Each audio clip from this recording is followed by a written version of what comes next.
히브리서 16번째 강의 시간입니다. 우리가 신앙생활 하면서 꼭 잊지 말아야 하는 것은 하나님의 자녀된 우리에게도 이 땅을 살아가면서는 여러 가지 시험과 고난을 당한다 하는 그 사실입니다. 오늘 히브리서도 사실 고난 가운데 있는 성도들에게 주시는 말씀이죠. 자, 그런데 이 세상에서 우리가 당하는 여러 가지 고난 가운데는 세상의 사람들이 악의 세력이 우리를 핍박하는 그런 핍박도 있고 또 애매한 고난도 있습니다. 원인을 참 알기 힘든 지금 전 세계적으로 당하고 있는 이 코로나 팬데믹, 여기도 사실 우리 각 개인에게 있어서는 굉장히 애매한 고난이죠. 그리고 또 하나가 있는데 그것은 하나님이 사랑하는 자녀들에게 징계를 하시는 그런 고난도 있어요. 그 가운데 우리가 가장 피하고 싶고 절대로 받지 말아야 된다고 생각하는 고난이 뭘까요? 그것은 두말할 필요도 없이 하나님의 징계로 그렇게 우리가 고난을 받게 되는 것. 이거는 다 예수 믿는 우리들 누구도 원하지 않는 고난이겠죠. 아마 징계가 즐거울 사람은 아무도 없을 것입니다. 그래서 오늘 성경도 무릇 징계가 당시에는 즐거워 보이지 않는다 이렇게 말씀하죠. 징계 받을 때 즐겁다, 내가 오늘 징계를 받아서 즐겁다 이렇게 생각하는 사람 아무도 없다는 것입니다. 징계는 즐겁지 않습니다. 그런데 오늘 성경은 그럼에도 불구하고 하나님의 자녀들에게 이 징계는 또한 유익한 열매가 있다 이렇게 말씀을 해요. 여러분 혹시 사랑의 매 부모님께 회초리를 맞아 본 적이 있습니까? 혹 자녀에게 이 사랑의 매라고 회초리를 때려 본 적은 혹시 있습니까? 요즘은 사랑의 매라고 자녀에게 회초리를 들었다가는 당장 신고가 들어가고 경찰이 와서 아마 아동 학대로 이렇게 잡혀갑니다. 저도 아이들에게 폭력적인 방법으로 아이를 징계하는 것에 대해서 반대합니다. 하지만 훈계하고 징계하는 것이 없이 우리 아이들이 그대로 올바르게 자란다. 그거는 사실은 있을 수 없다는 것이죠. 우리가 폭력적인 방법은 피해야 하지만 훈계하고 징계하는 것은 또 반드시 필요하다 하는 것은 분명한 사실일 겁니다. 지난주에 율곡 이의 어머니 신사임당에 대한 예화, 반찬 국물이 떨어진 치마폭에 포도 그림을 그려준 일화를 소개해드렸는데 사실 신사임당은 그런 화가로서 유명하기보다는 자녀를 잘 키운 그런 어머니로서 가장 유명하죠. 율곡 이의를 아주 반듯하게 훌륭한 자녀로 키운 최고의 조선의 어머니 바로 사임당입니다. 신사임당. 이 사임당 어머니. 자, 그런데 이분도 사실 율곡이 우리가 얼마나 존경하는 대학자입니까?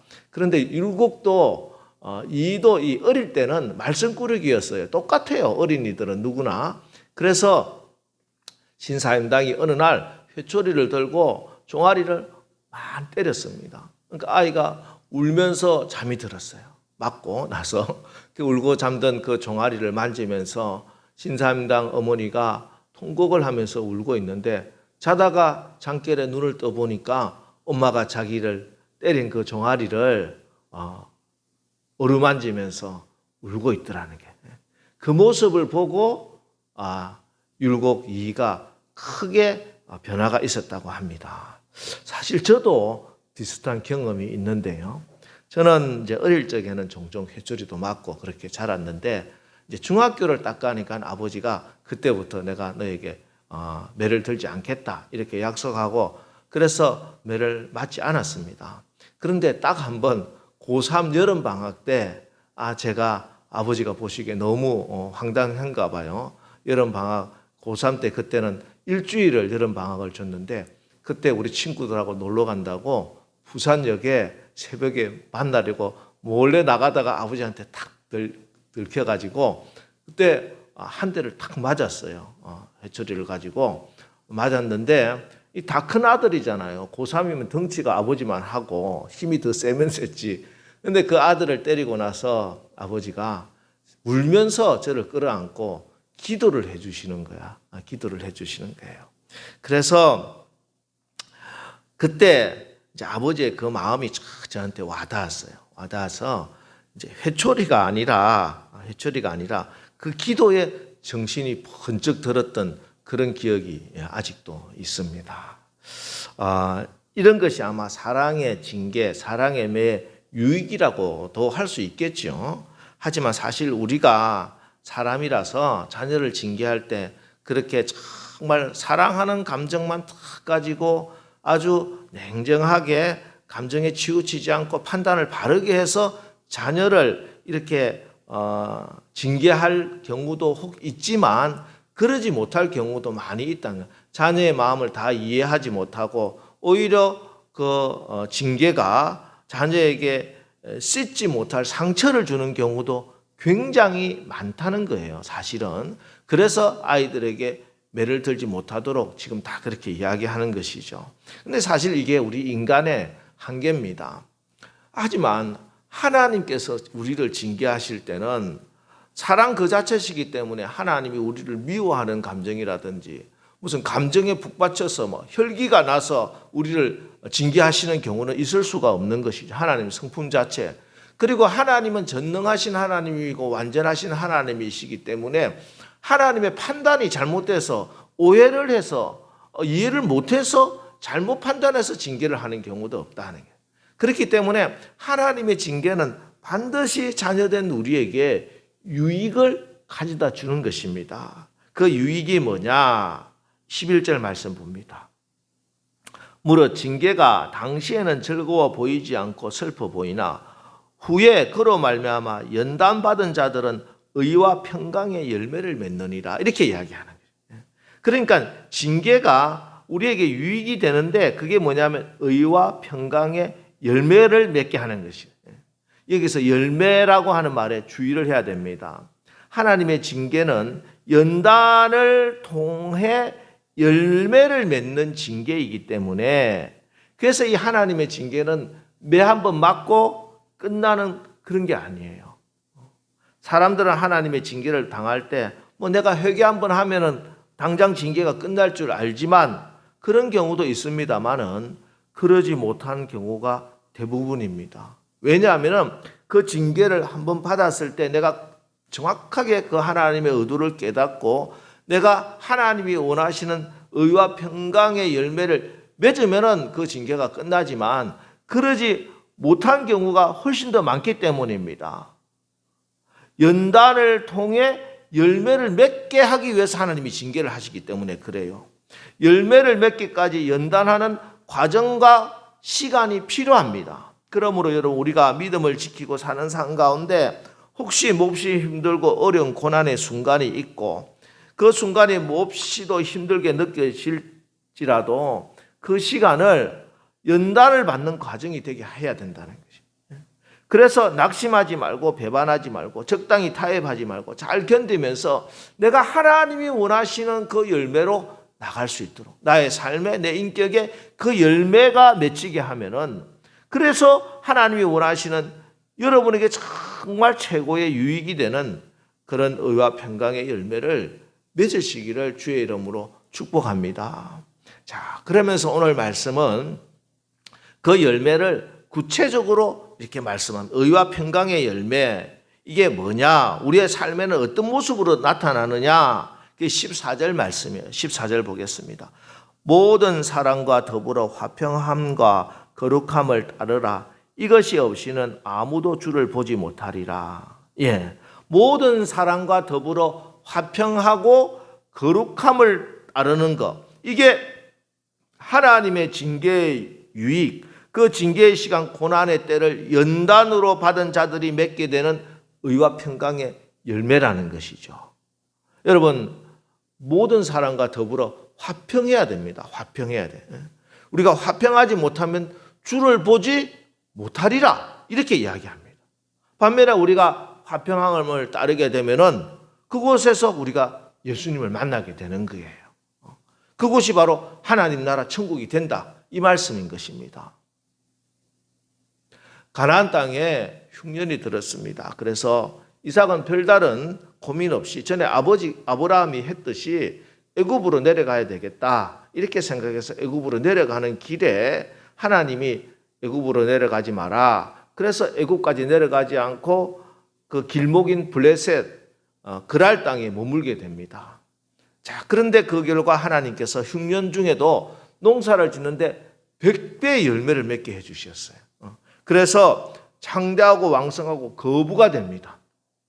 그러니까 그 원래 원주민들 블레셋 사람들이 시기를 해서 아브라함이 팠던 그 우물을 흙으로 메꿔버립니다. 그리고 이삭은 그 마을에서 쫓아버려요. 쫓겨난 이삭은 그랄에 골짜기로 이렇게 들어가게 됩니다. 그리고 그 골짜기에도 우물을 팠는데 이번에도 물이 펑펑펑펑 쏟아나는 거예요. 자, 그런데 이번에는 그랄에 목자들이 찾아와가지고 그 우물을 또 막 시비를 걸고 이 우물 우리 땅에 네가 왜 우물 파느냐 뭐 그러면서 다시 우물을 메꿔버려요. 자, 여러분 이러면 어떻게 하겠습니까? 아니 이 사람들이 보자 하니까 나를 보자기로 하나 하면서 한바탕 할 만도 한데 이삭은 이번에도 그 우물을 양보하고 또 딴 곳으로 옮겨갑니다. 그랬더니 이번에도 또다시 좋은 우물이 터져 나오는 거예요. 창세기 26장 22절 말씀 봅니다. 이삭이 거기서 옮겨 다른 우물을 팠더니 그들이 다투지 아니하였으므로 그 이름을 르호봇이라 하여 이르되 이제는 여호와께서 우리를 위하여 넓게 하셨으니 이 땅에서 우리가 번성하리로다 하였더라. 이제 딴 곳에 가서 우물을 팠는데 그곳에 우물이 터졌어요. 그러자 더 이상 블레셋 사람들이 이삭에게 싸우자고 덤벼들지 않더라는 것이죠. 그래서 이삭은 그 우물을 르호봇이다 이렇게 부릅니다. 르호봇은 이제 다툼이 끝났다, 나의 지경이 넓어졌다 이런 뜻입니다. 여러분 중에 혹시 다툼이 끊이지 않는 가정이 있습니까? 믿지 않는 형제들이 끊임없이 여러분을 핍박하고 괴롭힙니까? 아니면은 믿는 사람들끼리 또 실족하게 하고 넘어지게 합니까? 여러분에게 주여 이제는 다툼이 그치게 하시고 지경이 넓어지게 하옵소서. 이 르호봇의 은혜가 임하시기를 축복합니다. 자, 이렇게 이삭이 르호봇의 신앙으로 르호봇의 은혜로 기도를 하니까 놀라운 기적 같은 일이 일어나요. 그랄 땅에서 그 소식을 들은 그랄의 아비멜렉 블레셋 왕이 찾아와요. 찾아와서 이삭에게 화친을 하자. 이제 우리는 블레셋과 당신과 절대로 싸우지 않는 조약을 맺자 이렇게 이야기해요. 자, 창세기 26장 28절에 그들이 이르되 여호와께서 너와 함께 계심을 우리가 분명히 보았으므로 하나님이 너가 함께 한다는 거. 그걸 보니까 아이고 우리하고 너와 사이에 맹세하여 너와 계약을 맺으리라 하였다. 무슨 말이냐면 내가 아무리 당신을 핍박하고 미워하고 해도 하나님이 늘 당신하고 함께 있으니까 내가 어쩔 수 없다는 것이에요. 그러니 이제 다시는 내가 당신을 대적하지 않겠다. 당신을 대적하는 게 하나님 대적하는 것이구나 하는 것을 알았다는 것이. 이게 르호봇의 은혜요, 르호봇의 믿음이요, 화평함의 능력이다. 이삭이 화평함을 좇을 때 하나님께서 이 르호봇의 능력을, 르호봇의 은혜를, 르호봇의 기도 응답을 해 주신 줄 믿으시기 바랍니다. 여러분, 다툼이나 혈기가 아니라 화평하는 믿음으로 세상을 이기게 되는 것입니다. 어느 여자 집사님이 시집을 갔어요. 믿음이 좋은 처녀였는데 시집을 갔는데 이 남편이 예수 믿지 않고 너무 결혼 생활을 힘들게 하는 거야. 처음에는 내가 이 집에 선교사로 파송됐다 이렇게 생각하고 믿지 않는 남편을 전도해야 되겠다 하는 마음도 가졌지만 이게 시간이 지나니까 너무 힘들어요. 그래서 내가 선택을 잘못했나 후회 막급입니다. 어떻게 하면 이 남편에게 도망칠 수 있을까 그 생각밖에 안 드는 거야. 술만 먹으면요 거친 말을 하고 심지어 손찌검까지 하고, 야, 이 남편 정말 블레셋의 아비멜렉이고 그랄의 목자 같은 사람이야. 얼마나 괴롭히는지. 그러던 어느 날 이 집사님이 이 르호봇의 말씀을 받고 기도를 배우게 됩니다. 주님, 이제는 다툼이 그치게 하시고 나의 지경을 넓혀 주옵소서. 이 르호봇의 말씀 붙들고 기도하면서 이제 집사님 믿음을 지켜나가는 거예요. 힘들게 식당에서 일을 하고 늦게 집에 들어오는데도 늘 입에서 찬송을 부르면서 남편의 저녁밥을 정성스럽게 지었습니다. 집에 돌아온 남편이 아무리 자기한테 악한 말을 해도 웃으면서 네 하고, 이전 같았으면 아니 하면서 막 나도 힘들어, 나 오늘 하루 종일 식당에서 죽는 줄 알았다 하면서 막 싸우고 난리가 났을 건데, 이제는 하나님의 말씀, 그랄의 목자들을 대하듯이 내가 이삭처럼 그렇게 돼야 되겠다, 그렇게 남편을 대했대요. 남편이 술 먹고 싶다고 하면은 맛있는 안주를 정성스럽게 준비해서 술상도 쫙 대접하고, 술 먹고 코를 골고 자고 있으면 다리도 주물러 드리고. 그러니까 이 남편이 이상하잖아. 너무 이 여자가 실성을 했나 이런 생각이 들더라는 거예요. 그래서 아니 당신 무슨 꿍꿍이로 이렇게 하느냐고 하면서 그렇게 하니까 이 집사님이 그랬대요. 여보 미안해요. 내가 곰곰이 생각을 해보니까 나는 예수님 믿어서 이렇게 행복하고 죽어서 천국을 갈 건데, 당신은 예수님도 믿지 않고 천국 못 가고 지옥 가면 얼마나 괴롭겠냐고 나중에. 그래서 이 땅에 살 때만이라도 당신이 조금 행복하게 해주려고 그렇게 한다고 그렇게 이야기를 했대. 그러자 이 남편이 이 실성한 나 하면서 진짜 못 말리겠어 하더랍니다. 자, 그런데 그 다음부터 이 남편이 이상하게 아내에게 욕설을 하거나 폭력 쓰는 일이 없어졌다.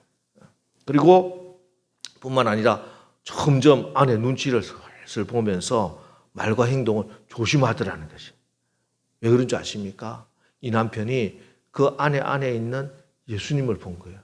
저 사람한테 하나님이 함께 하는구나 하는 것을 딱 알게 해주시니까 하나님이 이제 무서운 거야. 내가 잘못하다가 하나님한테 큰일 나겠구나. 그래서 나중에 교회에 나오게 되었다는 그런 간증을 들은 적이 있습니다. 여러분,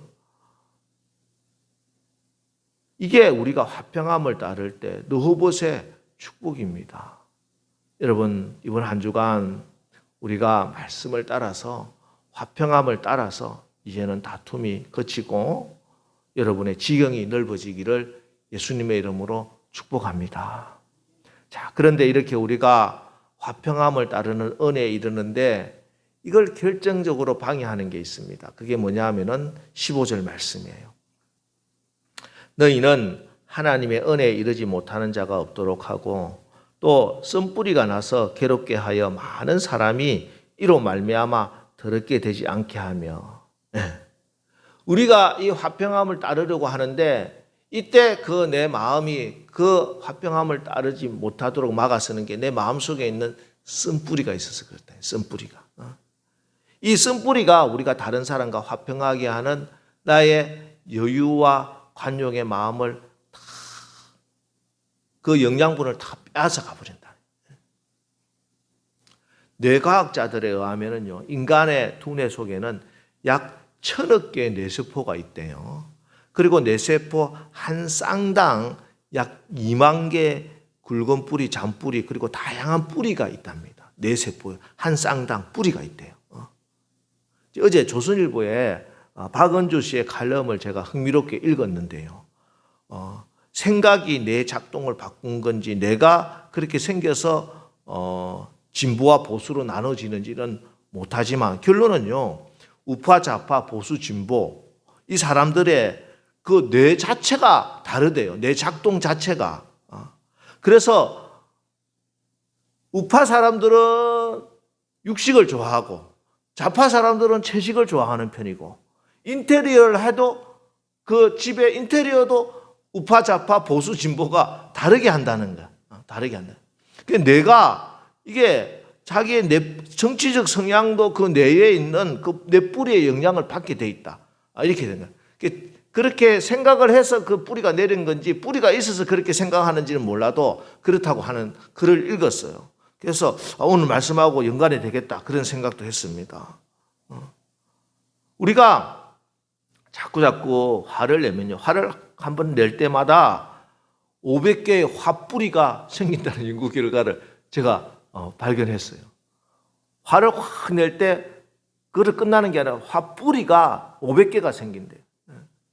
아이들이 인터넷에서 막 게임을 하는데 대부분 다 죽고 죽이는 게임이에요. 피를 흘리고 막 살인하고 총을 쏘고 칼로 자르고 이걸 하면은 그때마다 폭력과 잔인함의 뿌리가 뇌에서 자꾸 뿌리를 내리는 거죠. 그래서 나이가 들수록 이 뿌리가 오래되고 깊어져서 그 깊은 쓴뿌리를 뽑기가 쉽지 않습니다. 물론 세상에는 이 쓴뿌리를 제거하는 수단으로 심리학, 상담학 이런 것들이 있는데 이런 것들이 완벽하지는 못해요. 어느 정도 우리의 사람의 마음에 있는 쓴뿌리를 제거하는 데 도움은 되지만 영적인 부분은 타치하지 못하거든요. 이게 우리의 어떤 세상적인 부분, 심리학적인 부분은 만질 수 있어도 영적인 부분을 세상 심리학으로 할 수는 없는 것이잖아요. 그래서 이 쓴뿌리를 완전하게 제거하는 최고의 특효약은요, 하나님께 있습니다. 하나님 말씀에 있다는 것이에요. 우리가 찬양을 하고 기도를 할 때, 특별히 십자가 예수님을 깊이 묵상할 때요, 우리 속에 있는 그 깊이 있는 그 쓴뿌리가 다 뽑혀나간다, 사라진다 하는 연구도 있습니다. 여러분, 믿음의 주여 또 온전하게 하시는 예수를 바라보십시오. 그러면은 주님께서 주시는 화평함과 주님께서 주시는 그 기쁨의 그 은혜가 우리 속에 있는 그 쓴뿌리를 다 제거하고 우리의 주변의 모든 사람과 화평함을 이루는 그런 역사가 일어나게 될 줄 믿습니다. 다음에 이 징계의 유익, 의와 평강의 열매는 뭐냐면 우리가 거룩하게 사는 겁니다. 여러분, 거룩함이 없으면 주를 보지 못합니다. 왜? 우리 하나님은 거룩하신 하나님이기 때문에. 거룩함에 대한 원어적 의미는 제가 여러 번 말씀을 드렸습니다. 이 거룩함의 단어의 가장 기본적인 뜻은 분리, 차단이라고 하는 뜻입니다. 다르다, 이게 거룩함이에요. 쉽게 이야기하면은 하나님이 다른 피조물과 다르기 때문에 하나님은 거룩한 거예요. 창조주이신 하나님은 창조된 피조 세계와 모든 면에서 구별이 되기 때문에 하나님은 거룩하신 하나님이에요. 때문에 우리가 거룩함의 열매를 맺는다 하는 것을 한마디로 하면은 하나님 믿는 저 사람이 우리하고 똑같구나 하는 소리 안 듣고 사는 거야. 세상 사람들이 야 예수 믿으나 마나 교회 다닌다 하더만 우리하고 똑같네 이런 소리를 안 듣는 게 거룩함이라는 것이. 조금 더 적극적으로 나가면은 세상 사람들이 야 하나님이 정말 살아계신가 보다. 저 사람들이 사는 모습을 보니까 우리하고 다르구나. 정말 하나님이 살아계신가 보다 하고 하나님이 하나님 되심을 증거하는 삶. 이것이 바로 거룩함을 따르는 삶이고 의와 평강의 열매입니다. 그러면서 오늘 성경은 이 거룩함을 더럽히는 대표적인 죄를 말씀합니다. 그게 16절 말씀이에요. 16절 음행하는 자와 혹 한 그릇 음식을 위하여 장자의 명분을 판 에서와 같이 망령된 자가 없도록 하라. 이 음행과 이 망령됨인데요. 오늘은 이 음행에 대해서만 말씀을 드립니다. 음행하는 것, 이게 우리의 거룩함을 더럽히는 대표적인 죄입니다. 지난 수요 성경 공부 시간에 가정의 순결에 대해서 공부한 적이 있는데요. 원래 우리나라는 이 성윤리 도덕이 굉장히 보수적입니다. 그래서 그런데 이 경제가 발전하고 살만해지니까 서구의 사상이 무슨 진보적인 사상이 대단한 것처럼 성윤리가 계속적으로 개방되고 있어요. 요즘 아이들 학교에서 성적 자기 결정권 이렇게 배웁니다. 이게 뭐냐면은 자기 스스로 내린 성적 결정에 따라서 자기 책임하에 상대방을 선택하여 성관계를 가질 수 있는 권리가 있다 하고 학교에서 가르친다는 거예요. 내가 좋고 상대방도 오케이 하고 그러면은 쌍방이 합의만 하면은 누구나 성관계 가져도 된다. 이렇게 가르친다는 거예요. 그러나 우리 하나님은 분명히 말씀합니다. 잠언 5장 15절로 17절. 너는 내 우물에서 물을 마시며 내 샘에서 흐르는 물을 마시라. 어찌하여 내 샘물을 집 밖으로 넘치게 하며 내 도랑물을 거리로 흘러가게 하겠느냐. 그 물이 내게만 있게 하고 타인과 더불어 그것을 나누지 말라. 여기 내 우물, 내 샘물은요, 하나님이 짝지어 주신 자기 아내, 자기 남편을, 배우자를 이야기합니다. 어찌하여 내 샘물을 집 밖으로 넘치게 하며 내 도랑물을 거리로 흘러가게 하겠느냐. 여러분, 강이 흐르고 있는 게 얼마나 아름답습니까? 저기 한강도 그렇고, 아니 저 단천만 나가도 참 아름답습니다. 자, 그런데 그 강물이 아름다운 것은 물이 강둑 안에서 잘 흐르고 있을 때 아름답지, 만일 그 물이 강둑을 넘어서 얼마 전에 막 홍수가 나고 할 때 보니까 그 물이 넘치잖아요. 범람한다 생각해 보세요. 그게 아름답습니까? 큰 재앙이죠. 하나님이 우리에게 가정이라고 하는 강둑을 주셨습니다.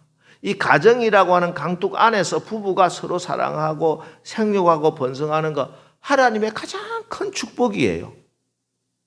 그런데 이 가정의 울타리를 넘어서는 것, 그거는 죄가 되고 재앙이 된다는 거예요. 노아 시대에 물로 심판받은 가장 큰 이유는 바로 사람들의 성적 타락 때문이었어요. 소돔과 고모라가 불의 심판을 받은 이유도 성적인 타락 때문에, 특히 동성애, 영어로 소돔마이즈, 이게 바로 동성애하다는 뜻입니다. 그러니까 하나님께서 이 세상에 대표적으로 심판하신 역사상 두 번의 심판이 바로 이 성적인 타락과 연관이 있다는 것입니다. 그래서 하나님이 징계를 통해서까지 연단시키면서 하나님의 거룩한 주님의 백성들을, 그들에게 열매 맺기를 원하시는 것이 바로 이 거룩함이라는 것을 여러분 기억하시기 바랍니다. 히브리서 12장 4절에 너희가 죄와 싸우되 아직 피 흘리기까지는 대항하지 아니하였다, 이렇게 말씀하는데, 우리가 정말 그리스도인이라면 가정에서 성적인 순결을 지키기 위해서 정말 피 흘리기까지 대항하고 싸워야 됩니다. 입에 담기도 힘들 만큼 지금 세상은요, 얼마나 타락한지 몰라요. 여러분, 이 일은요, 오직 그래서 하나님의 은혜로만 가능합니다. 그러나 은혜가 임할 때 우리가 의지적으로 결단하고 순종해야 그 열매를 맺는 것입니다. 이것은 마치 농부가 농사를 짓는 것과 마찬가지입니다. 농부는 땀을 흘리며 밭을 갈고 씨를 뿌리고 거름을 주고 그렇게 곡식을 재배하죠. 아무리 그렇다 하더라도 농부가 씨앗을 발화시키지도 못하고 햇빛과 비를 내려서 자라게 할 수도 없는 것입니다. 전적으로 열매를 맺는 것은 하나님의 손에 달려 있어요. 하지만 그럼에도 불구하고 농부가 밭 갈 시간에 밭 안 갈고 씨를 뿌릴 때 씨를 안 뿌리고 거름 줄 때 거름을 안 주면은 어떻게 되겠어요? 그 열매는 맺지 못하는 것이에요. 하나님의 은혜가 우리 삶 가운데 내 가정에 열매를 맺게 하는 것도 마찬가지예요. 하나님과 은혜가 없이는 열매를 맺을 수 없죠, 당연히 근본적으로. 그러나 하나님의 은혜가 임할 때는 그 은혜에 내가 그 말씀에 순종하겠다고 결단하고 순종하는 행위가 있을 때 그 열매가 맺히게 된다 하는 것입니다. 그래서 오늘 본문에서도 화평함과 거룩함을 따르라 이렇게 이야기해요. 이 따르라고 하는 단어는 인간의 근면과 수고를 요구하는 말이죠. 내가 따라가려고 하면 내가 수고해야 되고 내가 움직여야 되는 것입니다. 그게 뭐냐면 말씀을 읽고 기도하면서 날마다 예수님 바라보면서 세상의 유혹을 뿌리치면서 주님을 따라가는 것, 말씀에 순종하는 것, 이게 따르는 것입니다. 여러분, 이번 한 주간 우리 사랑하는 남설교의 모든 가정에 하나님의 샬롬이, 화평하게 임하게 되시기를 주의 이름으로 축원합니다. 그리고 거룩함을 따라서 날마다 주님의 얼굴을 뵙는 여러분 가정들 다 되시기를 주의 이름으로 축복합니다. 기도하겠습니다. 하나님, 우리의 믿음이 모든 사랑과 더불어 화평함과 거룩함을 따르는, 그래서 예수님을 만나고 승리하는 그런 믿음 되게 하여 주시옵소서. 우리 남설교회 성도 중에 혹시 은혜에서 떨어져 나간 자들이 있는가 잘 살피고 서로 기도하고 건면하여 믿음의 자리로 회복시켜 주옵소서. 사단 마귀가 뿌려놓은 쓴뿌리가 가정에서 교회에서 자라지 않도록 늘 영적으로 깨어있게 하시고 그 쓴뿌리 제거하여 우리 가운데 화평함을 이루게 하옵소서. 내가 거룩하니 너희도 거룩하라 하셨으니 우리가 세상 사람들과 사는 모습 다르게 하시고 우리의 모습을 통해 하나님의 살아계심과 하나님의 영광이 나타나게 하옵소서. 특별히 음란의 영이 횡행하는 이 시대를 살아가는 우리 가정, 우리 부부들, 특별히 우리 자녀들 늘 지켜주셔서 우리 가정에 하나님의 창조 질서가 바로 서게 하여 주옵소서. 이 길 우리 혼자 가는 길 아니요 성령님이 함께함을 분명히 믿고 예수님 손 꼭 붙들고 승리의 길, 믿음의 길을 걸어가게 하옵소서. 예수님의 이름으로 기도합니다. 아멘.